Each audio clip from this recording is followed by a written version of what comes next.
ప్రీతస్తేహం నరశ్రేష్ఠ కరిష్యామి తమాప్రియం శిరసా ధారయిష్యామి శైలరాజ సుతామహం అన్నాడు. భగీరథుడు వెళ్ళి తపస్సు చేస్తే నీ తపస్సుకు మెచ్చుకున్నాను, నీ కోసమని ఆకాశంలోంచి కింద పడుతున్న గంగని నా జటాజూటంలో కట్టేస్తానన్నాడు. ఒకరోజు కాదు, 2 రోజులు కాదు, కొన్ని సంవత్సరముల పాటు పడినటువంటి గంగ అహంకరిస్తే ఒక బిందువు నేల మీద పడకుండా కొన్ని సంవత్సరముల పాటు తన జటాజూటంలో కట్టేశాడు. ఎవరు లెక్క కట్టగలరు ఆయన శక్తిని? అందరూ యమధర్మరాజుకు భయపడిపోతారు, అయ్య బాబోయ్ చంపేస్తాడని. అటువంటి యమధర్మరాజు మార్కండేయుడికి శివలింగానికి కలిపి పాశం వేశాడని లేచి ఎడంకాల్తో తంటే యమధర్మరాజు శరీరం వదిలిపెట్టేశాడు. లోకంలో అందరూ మన్మధుడి యొక్క బాణాలు పడితే ఆ పడినటువంటి మన్మథ బాణముల చేత తాపమును పొంది బిడ్డల్ని కంటారు. పరమశివుడి మీద బాణాలు వేసే ప్రయత్నం చేస్తే మన్మధుణ్ణి తన 3వ కంటి మంట చేత కాల్చేశాడు. గజాసురుణ్ణి శూలం మీద పడుకోపెట్టి నించోపెడితే కాశీపట్టణంలో సామగానం చేస్తే ఆ ఏనుగు తోలు తీసి తాను కట్టుకున్నాడు. అది ఎప్పుడూ దుర్వాసన రాదు. నవనవలాడుతున్నటువంటి ఏనుగు తోలుగా దాన్ని కట్టుకున్నాడు. తనలో తాను రమిస్తూ తపస్సు చేస్తూ ఉంటాడు. భక్తులైనటువంటి వారిని అనుగ్రహించడానికి మామూలుగా కాదు, ఇంత శక్తివంతుడు ఎంత కిందకైనా వస్తాడు. ఆయన పటుత్వం, ఆయన బలాన్ని, ఆయన శక్తిని ఎవరు లెక్క పెడతారు? ఆయన ఇంత శక్తివంతుడని చెప్పడం ఎవరికైనా సాధ్యమా? అందుకని పటవే నమః. అంత శక్తి ఉన్నవాడు కేవలం శక్తి ఉందనుకోండి, నా బోటిగాళ్ళకి ఏమిటి ఉపయోగం? నా బోటి పనికిమాలిన వాళ్ళని చూసి అరే రే వీడికి ఉపకారం చేద్దాం రా అని కిందకి దిగొస్తాడు. కిందకి దిగొచ్చి అనుగ్రహిస్తాడు. అనుగ్రహిస్తున్నాడు కాబట్టి కదా నేను మాట్లాడగలుగుతున్నాను, లేకపోతే ఎక్కడి నుంచి మాట్లాడతాను? కాబట్టి ఆయన అనుగ్రహిస్తాడు. ఆ అనుగ్రహ స్వరూపంతో ఎవరికి ఏదైనా ఆయన ఇవ్వగలిగిన వాడై ఉంటాడు. అలా ఇవ్వడంలో మీరు లెక్క పెట్టలేరు. ఆయన ఇలా చెయ్యాలా అని అనుమానం వస్తుంది, అంత కిందకొచ్చి చేస్తాడు ఉపకారం. మీకు చూడండి, భక్త నందనార్ విశేషమైనటువంటి శివభక్తుడు. అటువంటి నందనార్ చిదంబరం వెళ్ళి శివలింగాన్ని దర్శనం చెయ్యాలనుకున్నాడు. యజమాని పిలిచి ఇంత వెంపర్లాడుతున్నాడు, వద్దు వద్దు అంటే వినడు, ఏం చేస్తాడో చూద్దామని. అలాగే దానికే ఉందిరా, ప్రదోషవేళ అయింది, చీకటి పడుతోంది కదూ, లోపల విత్తనాలు ఉన్నాయి, విత్తనాల బస్తాలు బండ్ల మీద పెట్టుకుని వెళ్ళి మన 150 ఎకరాల పొలం దున్నేసి విత్తనాలు వేసేసి పంట పెంచేసి పొలం కోసేసి కుప్పలు నూర్చేసి ధాన్యం బస్తాలకెత్తి ఇంటికి తెచ్చి పెట్టేసి గడ్డి తీసుకెళ్ళి వాము వేసేసి చిదంబరం వెళ్ళిపో అన్నాడు. చిదంబరం వెళ్ళిపో అన్నదోటే ఆయనకి వినపడింది. అలాగేనండి, తప్పకుండా చేసి వెళ్ళిపోతానన్నాడు. తీరా పొలంలోకి వెళ్ళాక చూశాడు 150 ఎకరాల పొలం. దాన్ని దున్నాలి, ఆ రోజు రాత్రి విత్తనాలు వెయ్యాలి, పంట మొలవాలి, కోత కొయ్యాలి, ధాన్యం బస్తాలకెత్తాలి, యజమాని ఇంటికి చేర్చాలి, గడ్డిని తీసుకెళ్ళి వాము వెయ్యాలి, తను చిదంబరం వెళ్ళాలి. తెల్లవారితే ఉత్సవం. చూశాడు ఆకాశం వంక, ఓ శివా మోసపోయాను, చిదంబరం వెళ్ళు అన్న ఒక్క మాటే వినపడింది, వచ్చేసాను. ఎక్కడ దున్నుతాను 150 ఎకరాల పొలం, ఎప్పుడు పండుతుంది? శివాని అనుగ్రహం ఉంటే ఎందుకు జరగదని ఆకాశం వంక చూసి పెద్దగా ప్రార్థన చేసి స్పృహ తప్పి పడిపోయాడు. శివుడు ఇలా అన్నాడు అనుకోండి, పంట పండిపోదా? కాదు, తన భక్తుడు తన కోసం పొందిన ఆర్తి తీర్చడానికి తాను పార్వతీదేవితో కలిసి భూమి మీదకి వచ్చాడు. వచ్చి పంచ ఎగ్గట్టి తీసి గోచి పెట్టుకుని నందీశ్వరుణ్ణి తీసుకొచ్చి నాగలికి కట్టి విత్తనాలు పట్టుకుని వెనకాతల ప్రమదగణాలు జల్లుతుంటే సుబ్రహ్మణ్యేశ్వర స్వామి వారు కలుపు తీస్తుంటే సాక్షాత్తు పార్వతీదేవి తన వెంట నడుస్తుంటే భూమి అంతటినీ దున్ని విత్తనాలు వేశాడు. ఉత్తర క్షణంలో ఎకరానికి 50 బస్తాలు పండేది, 500 బస్తాలు పండేది. రాత్రికి రాత్రి ప్రమదగణాలు కోతలు కోసి ధాన్యం ఎత్తి తీసుకెళ్ళి యజమాని ఇంట్లో అప్పచెప్పి నందనార్ ఎంతో సంతోషంగా, అప్పుడు తెలివచ్చింది అంతా అయిపోయిన తర్వాత వెళ్ళి అప్పచెప్పన్నాడు. వెళ్ళి అప్పచెప్పేసి అయ్యా అన్నీ ఇచ్చేసాను, నేను వెళ్ళొస్తానన్నాడు. అప్పుడు అర్థమైంది యజమానికి శివానుగ్రహం ఎంత గొప్పదో. అప్పుడు నందనార్ కాళ్ళ మీద పడిపోయి నేను కూడా నీతో పాటు భక్తుడిని అయిపోతున్నానన్నాడు. తెల్లవారి చిదంబరం వెళ్ళాడు. చిదంబరంలో అందరూ చూస్తుండగా నటరాజస్వామి వారిలో ఐక్యమైపోయాడు. మాణిక్యవాచకర్ ఎప్పుడు పరమశివుడి మీద స్తోత్రాలు చెప్తుండేవారు ఆయన. ఒకరోజు ఆయన మాట్లాడుతుంటే ఒక వృద్ధ బ్రాహ్మణ రూపంలో వచ్చి, ఏమయ్యా నువ్వు మాట్లాడిన మాటలు మాణిక్యాలు, నేల జారిపోకూడదు, నేను నువ్వు చెప్పినవన్నీ రాస్తానని మాణిక్యవాచకర్ని పాడమని ఆయన పాడినవన్నీ రాశాడు. పరమశివుడే వృద్ధ బ్రాహ్మణ రూపంలో రాసి తాళపత్ర గ్రంథాలకి తాడు కట్టి పరమశివుడి యొక్క కైలాస ముద్ర వేసి చిదంబరంలో నటరాజస్వామి పాదాల దగ్గర పెట్టాడు. మాణిక్యవాచకర్ లేచి వస్తే ఎవరు రాశారు రాత్రి అన్నారు. ఎవరో ముసలాయన వచ్చి పాట పాడమన్నాడు, పాడాను అన్నాడు. వెళ్ళి చూస్తే పరమశివుడి యొక్క కైలాస ముద్రతో ఉన్నాయి తాళపత్ర గ్రంథాలు. అనుగ్రహించాడంతే. నా కోసం రాత్రల్లా నా పాటలు రాశావా మహానుభావ అన్నాడు. నీ మాటలు మాణిక్యాలు, అందుకని నిన్ను మాణిక్యవాచకర్ని పిలుస్తున్నానని అందరూ చూస్తుండగా తనలో ఐక్యం చేసుకున్నాడు. ఇది ఒక్క శివునియందు కాదు, విష్ణువునందు అంతే. భద్రాచలంలో భద్రగిరిని అనుగ్రహించడానికి సాక్షాత్తు శ్రీమన్నారాయణుడు అపసవ్యంగా ఆయుధాలు పట్టుకుని చతుర్భుజుడై రామచంద్రమూర్తిగా వెలిసి మనందరికీ దర్శనం ఇవ్వట్లా? గజేంద్రుణ్ణి కాపాడలా, ప్రహ్లాదుణ్ణి కాపాడలా? కాబట్టి భగవంతుని యొక్క తత్వము ఒకటే, పేరు మారుతుంది. భగవద్రక్షణ దీక్షాతత్పరుడైన. అందుకే శివుడి విషయంలో ఆయనకు ఒక నామం ఉంది. ఈ రెండు నామాలు శివతత్వాన్ని ఆవిష్కరిస్తాయి. ఒకటి పటవే నమః, రెండవది అసుతోషుడు. అసుతోషుడు అంటే అంత శక్తివంతుడు సంతోషించగలిగిన వస్తువు నువ్వేమివ్వగలవు? ఏముంది మన దగ్గరనిస్తాం మనం. ఆయన దేనికి సంతోషపడిపోతాడు? తండ్రి అని ఇలా అంటే చాలు పొంగిపోతాడు. శంకరాచార్యులు వారు సౌందర్యలహరిలో సకృన్నత్వానత్వా అంటారు. సకృన్నత్వానత్వా అంటే భక్తి కలిగినవాడు, మంచి మనసు కలిగినవాడు ఒక్కసారి నమస్కారం చేస్తే చాలు పరమేశ్వరుడు ప్రసన్నుడు అవుతాడు. వాడేం 1000 మాటలు నమస్కారం చేయక్కర్లేదు. ఇన్ని చెయ్యగలిగినటువంటి వాడు, ఇంత దయని వర్షించేటటువంటి వాడు సత్వగుణ ప్రధానుడు కాక వేరొకడు ఎందుకు అవుతాడు? ఆయన సంహార ప్రక్రియ యందు కూడా దయయే. ఆయన లయకారకుడు అంటాడు. నిద్ర స్వల్పకాలిక లయం, ఆయన ఆత్యంతిక ప్రళయం, జ్ఞానం ఇవ్వడం, మహాప్రళయం, జీవులందరినీ తనలోకి తీసుకోవడం. ఆయన ఏది చెయ్యనివ్వండి మన మీద ఉండేటటువంటి దయతోటే చేస్తాడు. ఆయన యొక్క చేష్టితములను ఆయన అలా ఎందుకుంటూ ఉంటాడు అన్నవి మనం కాదు అడిగింది. పార్వతీదేవి అడిగింది ఆయన్ని. ఎన్ని ప్రశ్నలు అడిగిందో మహాభారతం అనుశాసనిక పర్వంలో ఎన్నో ప్రశ్నలు అడిగింది. శంకర మీరు ఎందుకు ఇలా ఉంటూ ఉంటారు అని అడిగింది ఆవిడ. అలా అడిగిన దాంట్లో ఒక ప్రశ్న అందరూ జ్ఞాపకం పెట్టుకోవలసిన ప్రశ్న, శంకర మీరు శ్మశానంలో ఎందుకుంటారని అడిగింది ఆవిడ. అడిగితే ఆయన చెప్పాడు, శ్మశానంలో నేను వెళ్ళి ఉండలేదు పార్వతి, చతుర్ముఖ బ్రహ్మగారు అడిగాడు బిడ్డ. అయ్యా నాన్నగారు మీరు వెళ్ళి శ్మశానంలో ఉంటూ ఉండాలి అన్నాడు. ఎందుకురా అని అడిగాను. శ్మశానంలో ఉగ్రభూతాలు ఉంటాయి, దయ్యాలు ఉంటాయి, భూతాలు ఉంటాయి, పిశాచాలు ఉంటాయి. వాటికి ఒక లక్షణం ఉంటుంది. మనుషులు శాంతిగా ఉండడం వాటికి ఇష్టం ఉండదు. అవి ఉగ్రభూతాలు. కాబట్టి అవి ఏం చేస్తాయి? ఏది పాడు చేస్తే మనుష్యులకు శాంతి ఉండదో అవి చేస్తాయి. అవి ఏం చేస్తాయంటే మనం పూజ చేస్తుంటే మన మనసు నిలబడినివ్వం. మనం పూజ చేసుకుందామంటే మనకన్నా ముందే పూజ చేసేస్తాయి. నిర్మాల్యం తీసేసి పూజ చేసి వెళ్ళిపోతాయి. మనం చేసింది పునః పూజ అవుతుంది. కాబట్టి ఇప్పుడు అవి ఊళ్ళోకి రాకుండా వాటిని ఆపాలంటే వాటి దగ్గరికి వెళ్ళి తాండవం చేస్తే అవి సంతోషించి చూస్తూ కూర్చుంటాయి. రాత్రుళ్ళ వచ్చి ఓళ్ల మీద పడిపోకుండా ఉండడానికి నేను వెళ్ళి శ్మశానంలో తాండవం చేసి వాటిని అక్కడే ఆపుతుంటాను. ఇక సూర్యోదయం అయితే వెళ్ళ ఊళ్ళోకి. అందుకని చెప్పి అక్కడ ఆపుతున్నాను. 2, ఈ లోకంలో ఉన్నంతకాలం అక్కర్లేని పనికి మాలిన ప్రతి చోటికి వెళ్తాడు. బుద్ధి లేని ప్రాణులంటే వదిలేయండి. బుద్ధి కలిగిన మనుష్యుడు కుదురుగా కూర్చోరా, కాసేపు రామనామం చెప్పుకోరా, కాసేపు రామాయణం చదువుకోరా, ఒక్కనాటికి కూర్చోడు.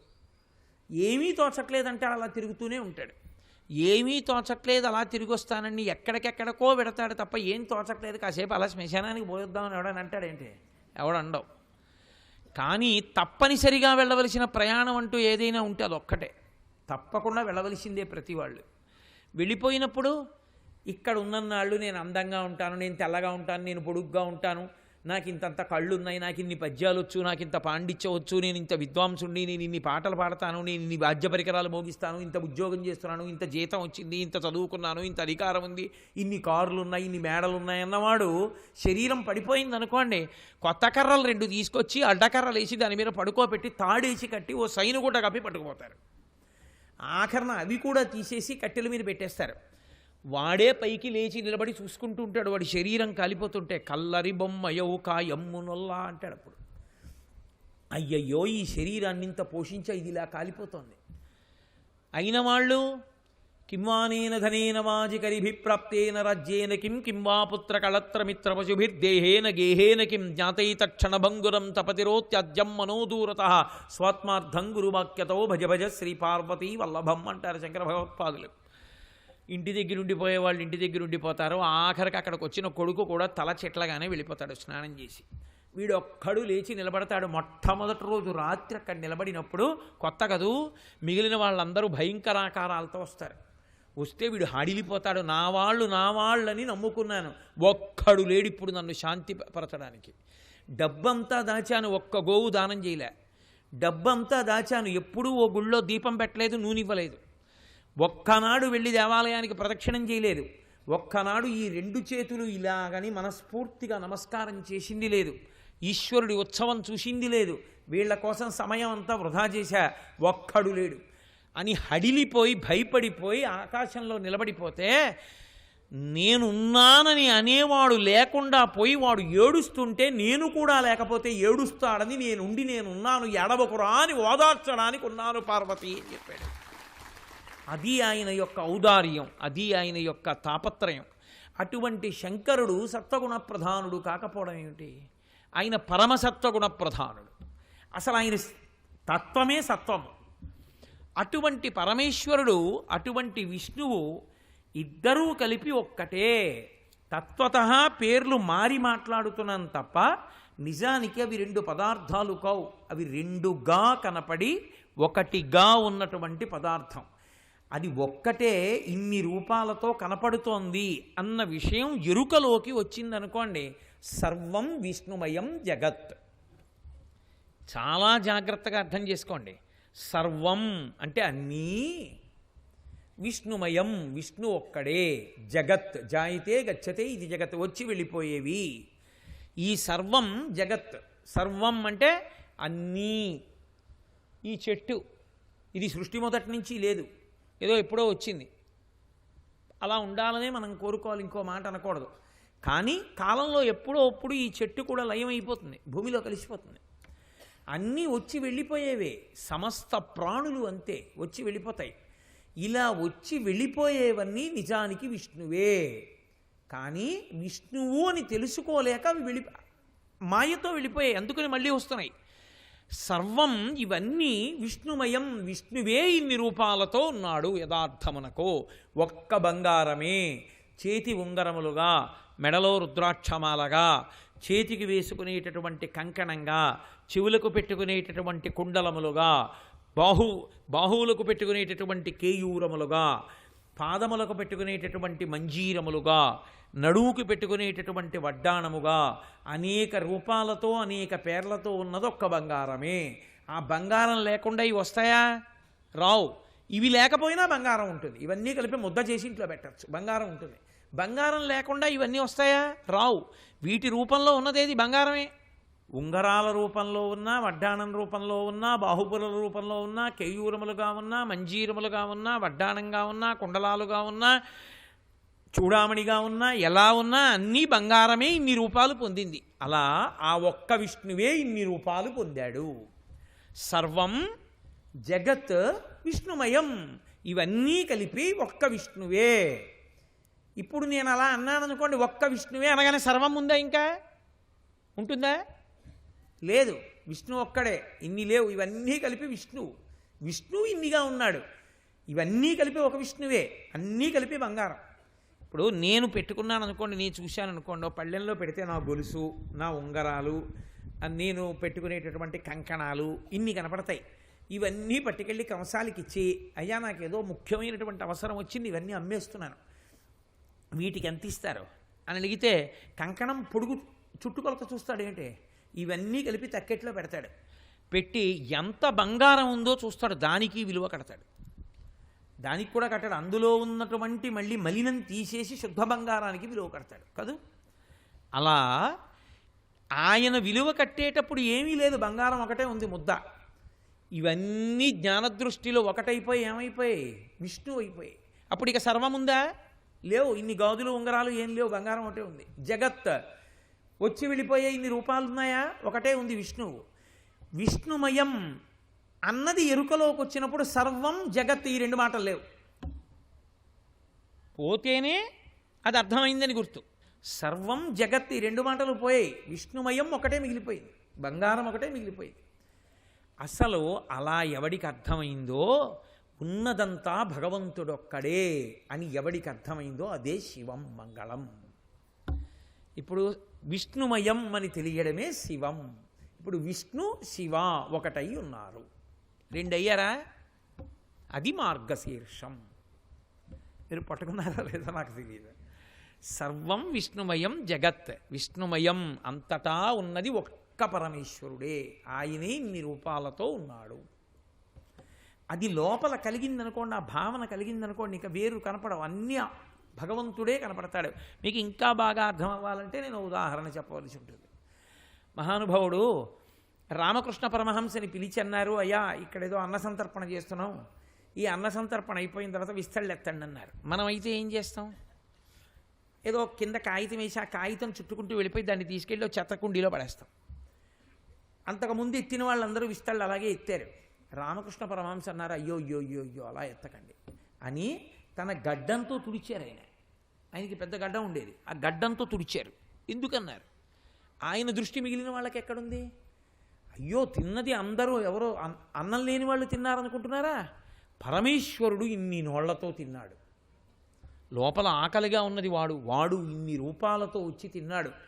వాడు తింటున్నప్పుడు వాడి చేతికి తగిలి కింద పడ్డ మెతుకుడు వాటిని చేత్తో ముట్టుకోనా, మెత్తటి నా గడ్డంతో తుడిచానన్నారు. ఇప్పుడు ఆయనకి మనుషులు కనపడ్డారా? పరమేశ్వరుడు కనపడ్డాడా? పరమేశ్వరుడు కనపడ్డాడు. మహానుభావుడు తులసీదాస్ గారు అనుకుంటాను, ఆ సంతర్పణ జరుగుతుంటే వెళ్ళి కూర్చున్నారు. వెళ్ళి కూర్చుని ఇక తిందామని ఇలా మొదలు పెట్టబోయారు. మొదలు పెట్టబోతుంటే ఎక్కడి నుంచో ఒక్కొక్క పరిగెత్తుకుంటూ వచ్చి ఆయన విస్తట్లో ఉన్నటువంటి గారె ముక్క పట్టుకు పారిపోయింది. మిగిలిన వాళ్ళందరూ దిక్కుమాల కుక్క తులసీదాస్ గారి విస్తట్లో గారె ఎత్తుకుపోతున్నామని బడితలు పట్టుకు పరిగెత్తారు.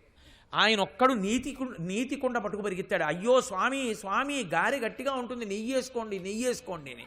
మిగిలిన వాళ్ళకి కుక్క కనబడితే ఆయనకి విష్ణువు కనబడ్డాడు. అది జ్ఞాని. విష్ణుమయం, కుక్క లేదు మనిషి లేదు, విష్ణు ఒకడే కనపడతాడు. అప్పుడు సర్వం, ఇక కుక్క మనిషి ఉంటాయా? ఉండవు. సర్వము లేదు, జగత్తు లేదు, విష్ణుమయం. అలా కనబడడం శివం. మంగళం, శోభనం, కళ్యాణం, శుభప్రదం. ఇప్పుడు విష్ణుమయం శివం, సర్వం జగత్తు పోయి. ఇది మార్గశీర్షం. ఉపాసన యందు చిట్ట చివరికి చేరడం. ఇది బాహ్యంలో కనబడుతుందా, లోపల వస్తుందా? బయట పూజల వల్ల దొరికేది కాదు, లోపల జరగడం వల్ల వస్తుంది. ఈ జరగడం అన్నది ఉపాసన. భగవంతుడికి దగ్గరగా లోపల జరుగుతున్నాడు. ఈ జరగడానికి కావలసినటువంటి దిగ్భ్రాంతిని పోగొట్టి దారి చెయ్యగలిగిన దక్షత కలిగిన వాడు గురువు ఒక్కడే. ఆ గురువాక్యము చేత జరుగుతాడు ఉపాసన. అది మార్గశీర్షము, మార్గమునందు చిట్ట చివరికి వెళ్ళుట. దీనివలన ఏమవుతాడు? అంతటా బ్రహ్మమునే చూస్తే చిట్ట చివర బ్రహ్మమునందే లయమైపోతాడు. బ్రహ్మమునందు లయమైపోయే వరకు మరి ఆయన వేరుగా ఉన్నాడండి? సముద్రములోని కెరటము వలె ఉన్నాడు. మీరు పట్టుకున్నారా? కెరటం ఎక్కడ పుట్టింది? సముద్రంలోనే పుట్టింది. కెరటం పుట్టడానికి నీళ్ళు ఎక్కడవి? సముద్రంలోవే. ఎక్కడ ప్రయాణం చేసింది? సముద్రంలోనే. ఎక్కడ విరిగిపోయింది? సముద్రంలోనే. ఎందులో కలిసిపోయింది? సముద్రంలోనే. సముద్రంలో కెరటం ఉందా? కెరటంలో సముద్రం ఉందా? సముద్రంలో కెరటం ఉంది, కెరటంలో సముద్రం లేదు. భక్తుడు అంతటా బ్రహ్మమును చూస్తూ బ్రహ్మమునందు పుట్టి బ్రహ్మమునందు పెరిగి బ్రహ్మమునందు విరిగి బ్రహ్మమునందు లయమైపోతాడు.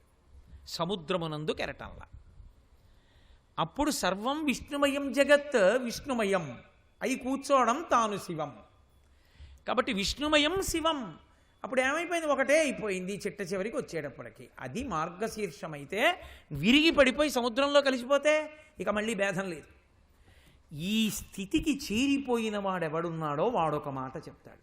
ఏమంటాడంటే శివస్య హృదయం విష్ణుర్విష్ణోశ్చ హృదయం శివ యథా విష్ణురేవం నాకు నా బుద్ధి ఎందు బతికుండగా ఎప్పుడు శివకేశవులు రెండన్న భావన కలగకుండుగాక. ఇద్దరు కలిపి ఒక్కటే, నేను ఆ భావనతోనే జీవించెదనుగాక. ఇద్దరున్నారన్న భేదబుద్ధి నాకు పుట్టకుండుగాక, ఉన్నదొక్కటన్న విషయము నాకు ఎరుకలోనికి వచ్చుగాక అని అడుగుతాడు. కాబట్టి శివుని హృదయం విష్ణువు, విష్ణువు హృదయం శివుడు. అందుకే మీరు చమత్కారం చూడండి, ఒక ఆశ్చర్యకరమైన లక్షణం ఉంటుంది. శివుడు ఎప్పుడైనా ఏదైనా చేయవలసి వచ్చిందనుకోండి, విష్ణువుని ఉద్దేశించి చేస్తాడు. ఎందుకని చేయడానికి ఇంకోడు లేడు, ఆయనే ఇంకో వేషం కట్టి ఎదురుగుండా నించుంటాడు. ఒక పరమేశ్వరుడే అనేకమయ్యున్నాయని తెలుసుకుని పొంగిపోతుంటాడు. నేను వేస్తున్న పూలన్నీ ఒకటి దగ్గరికే వెడుతున్నాయి, కానీ ఎలా వెడుతున్నాయో తెలుసా? చమత్కారం ఏమిటంటే ఇన్నిగా కనపడి ఒకటిగా వెళ్తున్నాయంటాడు. అది కేశవ. సర్వం శ్రీ ఉమామహేశ్వర పరబ్రహ్మార్పణమస్తు.